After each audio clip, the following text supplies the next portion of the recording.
So I was asked this morning, why do I answer KJ's why questions? I grew up being inquisitive, analytical, and still to this day I am. I will research anything that I want to answer to.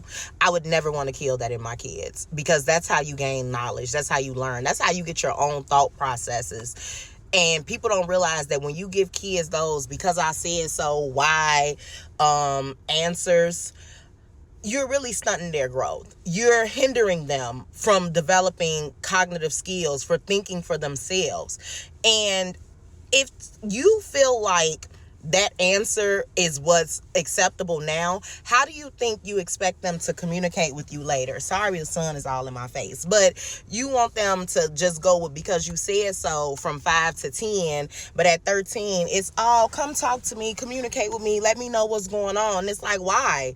You didn't want to talk to me before now. So you lead them to getting answers from other people, or even answers from themselves that may not be the best way, because maybe they're just going to do whatever you told them not to do because they want to know, well, what happens when I do it? There's literally nothing wrong with your kid jumping on the couch or whatever and you saying, hey, stop jumping on the couch. And they like, why?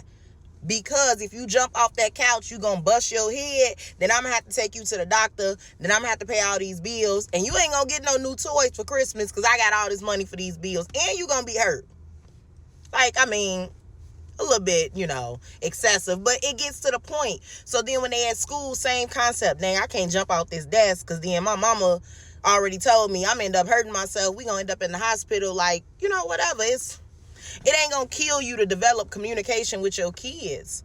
It's not gonna hurt to allow them to have their own thought process, to encourage them to think so that they have this thought that answers questions for them, so that when they're out in the real world, they can apply this knowledge. Like, I don't get that. Sometimes the stuff y'all do, no disrespect to our parents or whatever and how they did stuff beforehand, but at some point you got to start thinking for yourself. And maybe you can't, because Mom always told you because I said so. So because I'm telling you to, start thinking for yourself today. And if you don't and you still do that, why? I want you to tell me why you tell your kids why and you feel like they don't deserve answers.